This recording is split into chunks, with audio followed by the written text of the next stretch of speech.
បាទសួស្តីបងប្អូនអរគ្នាក្រោយពេលដែលយើងបានសិក្សាតាក់ទងជាមួយនឹង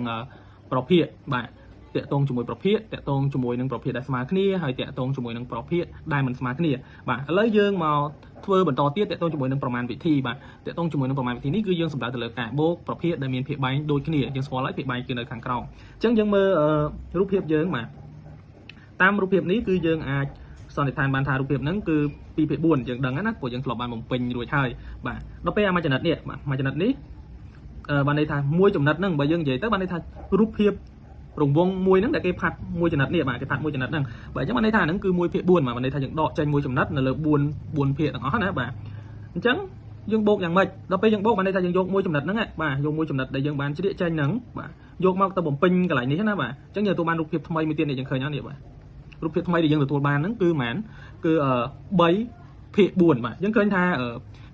ភាគយកមានការប្រែប្រួលបាទភាគយកមានការប្រែប្រួលបាទប៉ុន្តែភាគបែងនេះបាទភាគបែងនេះគឺមើលទៅដូចជាអត់មានការប្រែប្រួលអីទេវាដូចជានៅធម្មតាណាភាគបែងណាបាទអញ្ចឹងយើងឃើញថាភាគបែងធម្មតាទាំងអស់នេះប្រែប្រួលតែភាគយកទេបាទអញ្ចឹងតាមលំនាំនេះគឺយើងអាចសន្និដ្ឋានបានថាបាទប្រភេទការបូកប្រភេទដែលមានភាគបែងដូចគ្នាគឺគេបូកតែភាគយកជាមួយនឹងភាគយកទេបាទចំពោះភាគបែងគឺគេរក្សាវាឲ្យនៅដដែលអញ្ចឹងយើងយក2នេះបាទទៅបូកជាមួយនឹង1នេះមកយើងទទួលបានលទ្ធផល3បាទហើយ4រក្សានៅដដែលយើងមកមើលបន្តទៀតបាទនេះ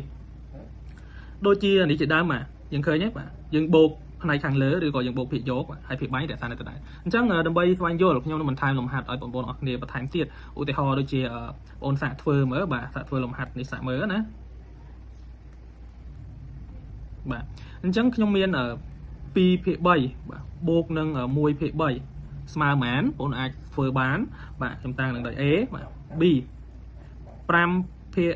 10បូកនឹង7ភាគ10ស្មើប៉ុន្មានបាទនឹង C 2ភាគ7បូកនឹង3ភាគ7ស្មើប៉ុន្មានអញ្ចឹងសង្ឃឹមថាលំហាត់ដែលខ្ញុំបានដាក់ថែមជូនដល់បងប្អូនអរគ្នានេះអាចធ្វើឲ្យបងប្អូនអរគ្នាអាចដោះស្រាយវាបានអញ្ចឹងយើងសាកល្បងមើលទាំងអស់គ្នាទៅតើយើងអាចធ្វើបានឬក៏អត់បាទអរគុណច្រើនបងប្អូនអរគ្នាជម្រាបលាហើយយើងជួបគ្នានៅវីដេអូក្រោយ